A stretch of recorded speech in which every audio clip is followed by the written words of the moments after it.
Warning: our YouTube channel and its videos may contain scenes, language, and content that may not be appropriate for all audiences. These videos include surveillance footage, undercover pursuit of suspects, actual police and rescue operations, and fearless confrontations. If you do not approve of the content, please do not watch our videos. If you wish to continue, we strongly advise that you proceed with caution. Viewers' discretion is advised. Holiday season na, sigurado mapapasaba kayo sa masarap na handang pagkain. Pero doble ingat lang dahil usong-uso rin ngayon ang food poisoning, lalo na yung mga leftover o natirang pagkain. Para bigyan tayo ng mga dapat gawing sakaling ma-food poison, eto ang aming All Points Bulletin.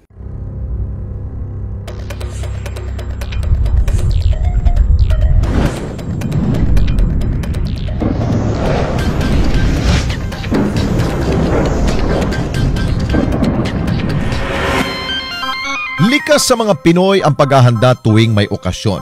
Hindi mawawala dyan ang masasarap na putae at iba pang pagkain na tiyak-swak na sa inyong panlasa. Pero ngayong dadagsa na naman ang mga pagkain sa iyong hapagkainan, paalala ng Department of Health o DOH, doble ingat!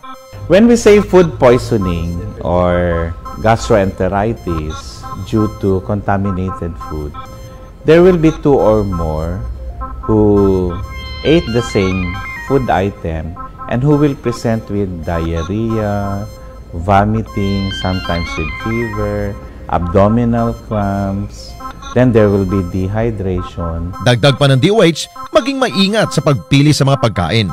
Usually, this is due to bacteria, viruses, and it's because of our unclean hands.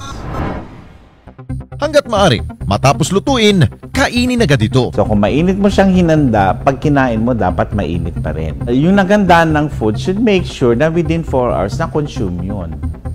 Otherwise, you have to reheat. May ilang tips din na ibinibigay ang ahensya kung sakaling hindi nyo maubos ang mga pagkaing inihanda ninyo. Pag malamig, katulad ng salad, di ba malamig yon? Okay, so nilagay yun sa ref, nilabas, hindi ginalaw. Pag kinain mo, room temperature na. Microorganisms will grow. They will multiply. You have to refrigerate that and reheat it. Pero kung sakaling mabiktima kayo ng food poisoning, heto ang mga dapat gawin.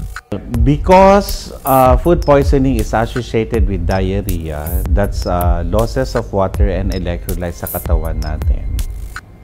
We just have to replace what we lost. Dehydration, okay, can lead to kidney failure. Dehydration can cause death. So we don't want that to happen. So ang sekreto lang doon, what we put out because of diarrhea and vomiting, we should replace it. So meron dyan ng Orisol or it can be intravenous fluids. So, importante yung Ben, yung food poisoning po. Kaya marami, kahit na sirang plaka ho kami nagkaka-remind sa inyo, yung mga pagkain na ihahanda ninyo, yung hindi yung mga madadaling mapapanis.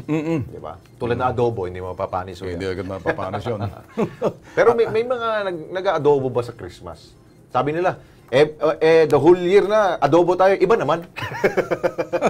Basta ingat po kayo, food poisoning, delikado yan. Maliban din sa food poisoning, hindi kami magkukulang sa inyo. Mag-iingat din sa mga kinakain ninyo. Maaring hindi food poisoning kayo madali kayo doon sa matatamis, maalat, matataba, at yung mga bagay na kuminsan mapupuno yung sinasabing emergency room ng mga hospital. So, ingat lang. Okay.